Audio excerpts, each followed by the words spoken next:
ஈரானோட Nasr anti ship land based cruise missile. இது ஒரு cruise மிசைல்ன்றதுனால once launch பண்ணதுக்கு அப்புறமா நம்மளால இதை மென்யூர் பண்ணிக்க முடியும். அதாவது மூவிங் ஆப்ஜெக்டை வந்து எக்ஸாக்டா போய் துல்லியமா தாக்கி அளிக்கும். பின் பாயிண்ட் அக்யூரசி அப்படிங்கிறது போல சொல்லப்படுது. இது வந்து 2008 ஈரான் கிட்ட இருந்துச்சு. ஆனா சமீபத்துல, அதாவது போன வருஷத்தோட இறுதி, டிசம்பரோட இறுதியில இந்த மிசைல் வந்து அதிநவீனப்படுத்தி திரும்பவும் இண்டக்ட் பண்றதா சொல்லப்பட்டு வந்தது. அந்த சமயத்துல இந்த மிசைலோட ரேஞ்ச் வந்து பாத்தீங்கன்னா 1000 kilometre, very long range land based cruise missile அப்படின்னு சொல்லப்பட்டு வந்தது. இப்ப ஏன் இதை பத்தி பேசுற அப்படின்ற ஒரு கேள்வி உங்களுக்கு வந்திருந்துன்னா, இப்போ ஒரு வீடியோ பதிவுகளோட இருக்கும், பாத்தீங்கன்னா உங்களுக்கு தெரியும். அந்த லான்ச்சர் வந்து பாத்தீங்கன்னா மூவ் ஆயிட்டு இருக்கு. அந்த சமயத்துல அந்த லான்ச்சர்ல இருந்து ஒரு மிசைல் லான்ச் ஆகுது. அதுதான் இதுல இருக்கக்கூடிய பியூட்டியே அப்படிங்கிறாங்க. அதாவது மோஸ்ட் ஆஃப் த க்ரூஸ் மிசைலா இருக்கட்டும், பெலிஸ்டிக் மிசைலா இருக்கட்டும், அந்த லான்ச்சர் மூவிங்ல இருக்கும்போது அதை லான்ச் பண்றதுங்கிறது ரொம்ப ரொம்ப டிஃபிகல்ட்டான ஒரு விஷயம். அது போல வந்து ரொம்ப கம்மியான எண்ணிக்கையில தான் இருக்கு. ஆனா ஈரான் கிட்ட அதுலயும் ஒண்ணு இருக்கு அப்படிங்கறத இதுல பியூட்டி. இது போல மூவ்மெண்ட்ல இருக்கும்போது ஒரு மிசைலை லான்ச் பண்றதுனால என்ன அவ்வளவு பெனிஃபிட் கிடைச்சிட போகுது அப்படின்னு கேட்டீங்கன்னா, இந்த வண்டியெல்லாம், இந்த லான்ச்சர்லாம் ஒரு இடத்துல நிலையா நிறுத்தி வச்சிருக்கணும் அப்படிங்கிற தேவையில்லை. ஏன்னா இப்ப அமெரிக்கா இருக்கிறான்னு வச்சுக்கோங்களேன், ஒரு ரிகானிசன் மிஷனுக்காக அவங்களோட ட்ரோன்களோ இல்லை அவங்களோட ஸ்டெல்த் விமானங்களையோ தூக்கிட்டு வராங்க அப்படின்னா, எந்தெந்த இடத்துல எந்தெந்த மிசைல் எல்லாம் வந்து அந்த லான்ச்சஸ் எல்லாம் டிப்ளாய் பண்ணி வச்சிருக்காங்கன்றத தெரிஞ்சுக்கிட்டு முதல்ல வந்து அந்த மிசைல் எல்லாம் வந்து தாக்கி அழிப்பாங்க. அது வந்து அமெரிக்காவுக்கு ஒரு பெனிஃபிட்டா இருக்கும். ஆனா இப்போ இது போல லான்ச்சர்ஸை வந்து மூவ் பண்ணிக்கிட்டே இருக்கலாம் அப்படிங்கிறதுனால துல்லியமா அமெரிக்கானால இது மேல தாக்குதல் பண்ண முடியுமா? அவங்க ரிகானிசன் மிஷன்ல வந்து ஈடுபட்டாலும் இந்த டேட்டா எந்த அளவுக்கு உபயோகமா இருக்கும் அப்படிங்கிறதுல ஒரு கேள்விதான். இது தொடர்ந்து நகர்ந்துகிட்டு இருக்கும் போதே திடீர்னு ஒரு மிசைல் விட்டு ஓடுது அப்படிங்கிறதுனால இது எந்த இடத்துல இருந்து ஆரம்பிச்சது, எந்த இடத்த நோக்கி போயிட்டு இருக்கு அப்படின்னு கண்டுபிடிக்கிறதுல சில பல சிக்கல்கள் இருக்கும் அப்படிங்கிறது போல சொல்லப்படுது. ஏன்னா ஒரு மிசைல் ஒரு இடத்துல இருந்து லான்ச் ஆகுதுன்னா ஒரு குறிப்பிடப்பட்ட பகுதிக்கு வந்ததுக்கு அப்புறம் தான் ரேடார்ஸ்னால ஐடென்டிஃபை பண்ண முடியும். அப்படி பண்ணும்போது அந்த எந்த இடத்துல இருக்கு, அந்த லான்ச்சர் எந்த இடத்துல இருந்துச்சு அப்படிங்கிறத கண்டுபிடிக்கிறது வந்து ரொம்ப ரொம்ப கஷ்டம். அதனால இதை ட்ராக் பண்ண முடியாது அப்படிங்கிறதோட சொல்லப்பட்டு வருது.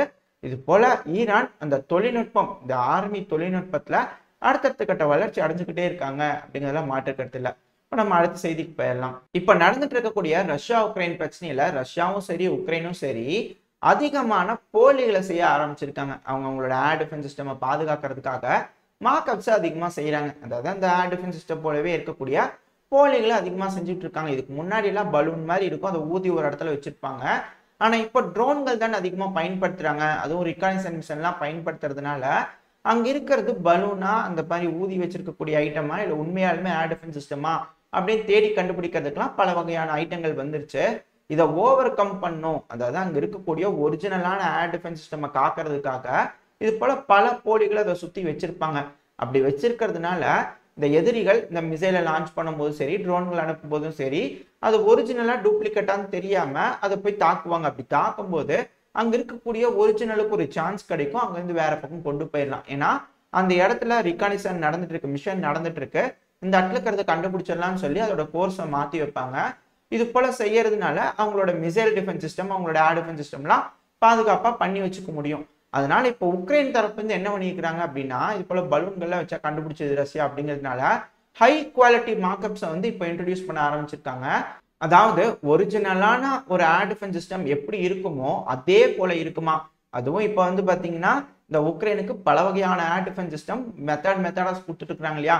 ஐரிஸ்-Tயா இருக்கட்டும், பேட்ரியாட் ஏர் டிஃபென்ஸ் சிஸ்டமா இருக்கட்டும், பல விதமான ஏர் டிஃபென்ஸ் சிஸ்டம் கொடுத்துட்டு இருக்காங்க. அது மட்டும் இல்லாம லான்ச்சர்ஸே வந்து பாத்தீங்கன்னா ஹிமார்ஸ்னு பல வகையான லான்ச்சர்ஸ் எல்லாம் வச்சிருக்காங்க இல்லையா. ஏன்னா பல நாடுகள் எய்டா உக்ரைனுக்கு கொடுத்துட்டு இருக்கிறதுனால பல வகையான லான்ச்சர்ஸும் இது போல மிசைல் டிஃபென்ஸ் சிஸ்டமும் இருக்கு.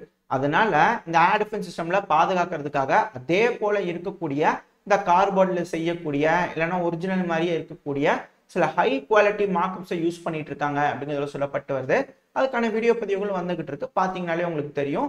எக்ஸாக்டா ஐரிஸ்-T டிஃபென்ஸ் சிஸ்டம் இருக்கிற மாதிரியே செஞ்சு வச்சிருக்காங்க. இதனால ரஷ்யாவோட ட்ரோன்களை ஈஸியா ஏமாத்திடலாம், ஒரிஜினலை பாதுகாக்கிறதுக்கு அதிகமான வாய்ப்பு இருக்கு அப்படிங்கிறதோட சொல்லப்பட்டு வருது.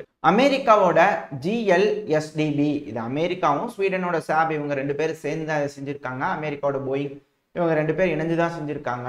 இத ground launch small diameter bomb அப்படிங்கிறதோட சொல்லுவாங்க. இதோட ரேஞ்ச் வந்து 150 கிலோமீட்டர்.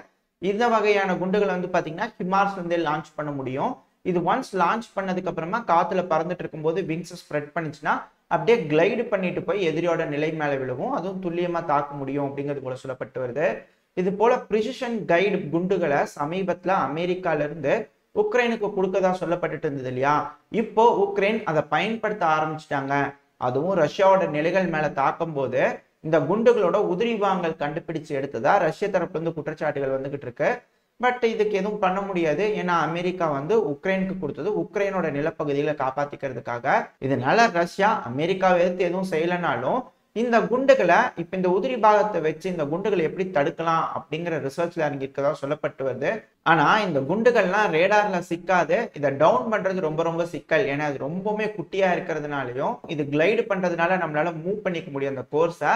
அப்படி கோர்ஸ் சேஞ்ச் பண்றதுனால இதை தாக்கி ரொம்ப கஷ்டம் அப்படிங்கிறத சொல்லிட்டு இருந்தாங்க.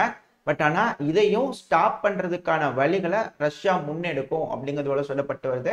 என்ன செய்ய போறாங்க ரஷ்யா அப்படிங்கிறத பொறுத்து இருந்து பார்ப்போம். இந்த அசர்பைஜானோட பிரசிடென்ட் இருக்காரு இல்லையா, இலாம் அலியேவ் அவர்கள், அவர் தரப்புல வந்து பதவியேற்கும் போது ஒரு ஸ்பீச் கொடுத்தாரு. 3ஆம் உலக போர் தொடக்கக்கூடிய இடத்துல இருக்கிறோம் அப்படிங்கிறது போலதான் சொல்லியிருந்தோம் இல்லையா? வந்து பாத்தீங்கன்னா அது மேலும் உறுதிப்படுத்தும் விதமா செய்திகள்லாம் வந்துட்டு இருக்கு. இந்த நேட்டோவோட ஒரு பேஸ் வந்து ஒரு ஆபீஸ் வந்து பாத்தீங்கன்னா போலாண்ட்ல ஓபன் பண்ண போறாங்களாமா. ஏன்பா போலாண்டே நேட்டோல தானேப்பா இருக்கு அப்படின்றத கேட்பீங்க. பட் இருந்தாலும் இப்ப புதுசா ஓபன் பண்ண போறாங்க. இதோட ஸ்பெஷாலிட்டியே என்னன்னா உக்ரைனோட வீரர்களுக்கு ட்ரைனிங் கொடுக்கறதுக்காமா. ஏங்க அப்படிங்கிறது போல இருக்கு. பட் இருந்தாலும் இது போல முடிவு எடுத்துக்கிறாங்க. உக்ரைனுக்கு பெருமளவுல உதவியே தீருவோம் அப்படிங்கிறது போல எல்லாரும் கங்கணம் கட்டிட்டு இருக்காங்க. போன பதிவுல பார்த்திருப்போம். இது போல யூகேவோட ட்ரோன்கள் வந்து பாத்தீங்கன்னா அதிகமா உக்ரைனுக்கு கொடுத்துட்டு இருக்காங்க. ஆயிரக்கணக்கான ட்ரோன்கள் போகுது அப்படிங்கிறத சொல்லியிருப்போம். இப்போ வந்து பாத்தீங்கன்னா அந்த உக்ரைனுக்கு கொடுக்கக்கூடிய அந்த எய்டுங்கிறது அதிகரிச்சுக்கிட்டே இருக்கு. திடீர்னு அதாவது ஒரு அதிகமா இருந்தது, அப்படியே ஸ்லோவாயிடுச்சு. எல்லாரும் கம்மியா இருக்குன்னு சொல்லிட்டு இருந்தாங்க. இப்ப அப்படியே பீக்கில் தூக்குது அப்படிங்கிறத சொல்லப்பட்டு வருது. எந்த அளவுக்கு அப்படின்னா இந்த துருக்கியோட இந்த கான் ஃபைட்டர் இருக்குல்ல, இது ஒரு 5th ஜெனரேஷன் ஃபைட்டர் ஜெட்டு. நம்ம அடுத்த பதிவுல இல்ல செந்தில் டிகோஸ் இந்த ஃபைட்டர் ஜெட்டை பத்தி தெளிவா பார்ப்போம் ஒரு பதிவுல. பட் இந்த ஃபைட்டர் ஜெட்டை உக்ரைனுக்கு கொடுக்கறதுக்கான டீலிங் வந்து துருக்கியோட பேசிட்டு இருக்காங்க அப்படிங்கிறது போல உக்ரைனோட அம்பாசிடர் துருக்கிக்குன்னு ஒதுக்கியிருப்பாங்க இல்லையா, அவங்க வந்து CNN தரப்புல வந்து பேட்டி கொடுக்கும்போது சொல்லிட்டு இருக்காங்க. இது போல நெகோசியேஷன் எல்லாம் போயிருக்குதுங்க, டீலிங் எல்லாம் க்ளோஸ் ஆகிற ஸ்டேஜ்ல இருக்குது. கூடிய சீக்கிரத்துல 5th generation fighter aircraft Khan எப்போ வந்து துருக்கி ஃபுல்லா முடிச்சு கையில கொடுக்க போறாங்களோ அந்த சமயத்துல உக்ரைன் வந்து அதை பயன்படுத்துவாங்க அப்படிங்கிறதுல சொல்லப்பட்டு வருது.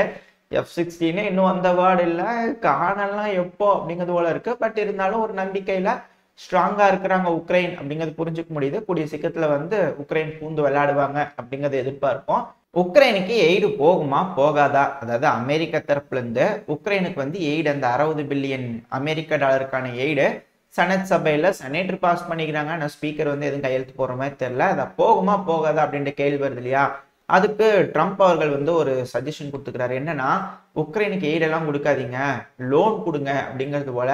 ஏன்னா இவர் ஒரு கேபிட்டலிஸ்ட் மைண்ட் செட் அப்படிங்கிறது தெளிவா தெரியுது. இப்படித்தான் உலகப்போர் 1ஆ இருக்கட்டும் 2ஆ இருக்கட்டும் கடன் கொடுத்து ஆயுதங்களை கடனா கொடுத்து வல்லரசு நாடா மாறிச்சு. அதை திரும்பவும் அந்த டெம்ப்ளேட்டை ஃபாலோ பண்ணலாம் அப்படிங்கிற ஐடியால அமெரிக்கா இருக்கு போல தெரியுது. அதுக்கான பிளானிங்ல ட்ரம்ப் அவர்கள் இருக்காரு அப்படிங்கிறது புரிஞ்சுக்க முடியுது. என்னவா இருக்கு அப்படிங்கிறது போல ஒரு அசஸ்மெண்ட், நம்மளோட தனிப்பட்ட கருத்து நம்ம தனியா செந்தில் டிகோச்ல போடுவோம். பட் இப்போ வந்து பாத்தீங்கன்னா இந்த செய்தியில நம்ம புரிஞ்சுக்க வேண்டியது ட்ரம்ப் அவர்கள் வந்தா எல்லாமே கடனா தான் தருவாரு அப்படிங்கிறது தெரிஞ்சுக்க முடியுது. இதோட இந்த பதிவை நம்ம முடிச்சுக்குவோம். இந்த பதிவு எப்படி இருந்துச்சு, உங்களுக்கு பிடிச்சிருந்தா லைக் பண்ணுங்க, ஃப்ரெண்ட்ஸ் அண்ட் ஃபேமிலியோட ஷேர் பண்ணிக்கோங்க. அது கூடவே மறக்காம நம்ம சேனல் இன்னும் சப்ஸ்கிரைப் பண்ணலன்னா மறக்காம சப்ஸ்கிரைப் பண்ணிக்கோங்க. கூட இந்த பதிவு எப்படி இருந்துச்சு அப்படிங்கிற உங்களோட கருத்துக்களையும் கமெண்ட் செக்ஷன்ல சொல்லிடுங்க. இந்த பதிவு நல்லா இருந்துட்டு நம்பிக்கையில் அடுத்த பையில சந்திக்கிறேன். அது வரைக்கும் ஸ்டே சேஃப். By by.